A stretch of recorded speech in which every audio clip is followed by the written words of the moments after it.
Bonjour, je m'appelle Séraphin Palmieri. Elle aurait dû y aller, elle aurait dû le faire, crois-moi. On a tous dit assez dommage, c'est peut-être la dernière. Donc c'est un morceau qui n'est pas très compliqué au niveau de la grille. Donc il y a 3 accords, donc le La mineur, on a un Ré mineur et un Sol ou Sol 7 si on veut développer. Rythmiquement, on a plutôt un genre de rythmique comme ceci.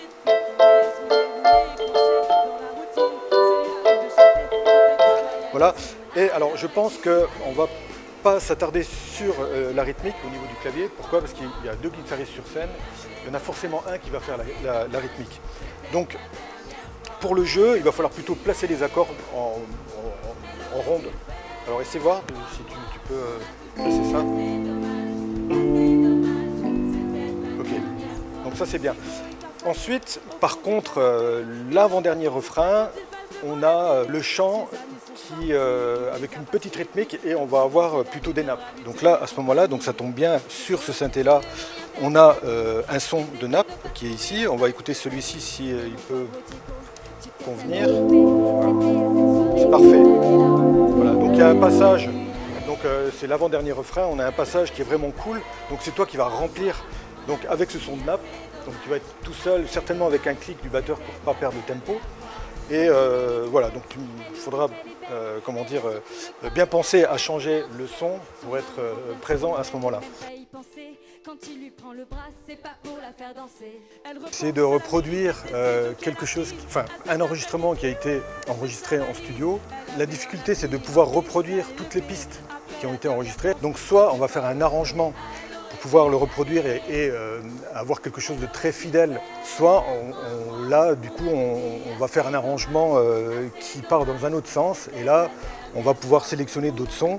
C'est un travail qui est quand même conséquent, c'est-à-dire qu'il va falloir écouter en détail toute la production pour pouvoir vraiment sélectionner les sons qui sont essentiels pour reproduire fidèlement le morceau sur scène. Sur ce morceau, on a un son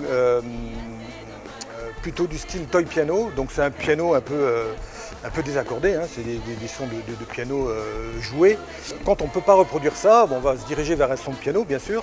Si on a la possibilité avec le synthé d'avoir des petits effets qui permettent justement de faire ce petit désaccordage, on va aller vers là. Donc prendre des petits effets qui vont essayer de reproduire le son le plus fidèlement possible, soit on va vers une autre direction qui est complètement différente, vers un son. Alors pourquoi ce son-là? Parce que bon, c'est un son avec lequel on va pouvoir faire des rythmiques et aussi jouer en mode nappe. C'est-à-dire qu'on va pouvoir soit faire ça,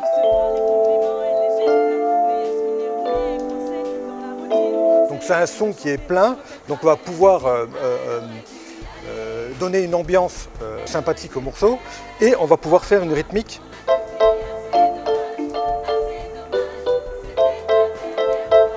Une rythmique qui va se rapprocher de l'original. Alors, le rôle du clavier est très important. Bon, déjà, il y a plusieurs pistes de synthé, il va falloir les reproduire sur scène. Alors, soit on fait un arrangement et on va jouer les parties les plus importantes, soit on va essayer de programmer toutes les parties sur un ordinateur, et dans ce cas-là, il va falloir gérer des séquences et avoir une connaissance parfaite des logiciels pour pouvoir s'aider de ce genre de technique sur scène. Pour moi, la Rolls des logiciels à utiliser sur scène, c'est Ableton Live.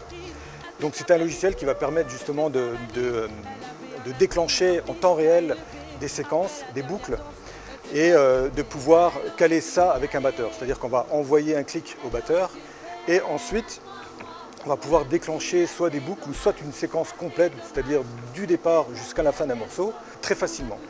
Ensuite, on a un autre logiciel qui est développé par Apple qui s'appelle MainStage, qui lui va, en fait c'est un synthé virtuel très pratique. Pourquoi? Parce que si on se produit sur scène avec ce genre de clavier qui est un contrôleur avec que des sons de piano, grâce à Main Stage, on va pouvoir se diriger vers des sons beaucoup plus évolués, vers des sons de synthé, d'autres sons de piano, des sons d'orchestre, etc.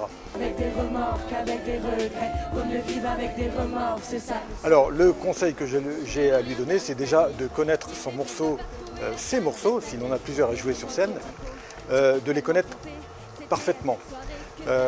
Donc par cœur, si possible, de bien connaître ses grilles, de bien connaître la structure du morceau. Parce que lorsqu'on est devant un public, on part vite vers un stress.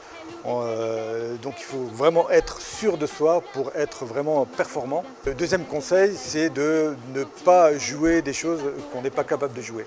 C'est-à-dire qu'on va essayer de prendre des morceaux qui sont à la hauteur de la technique qu'on a sur l'instrument.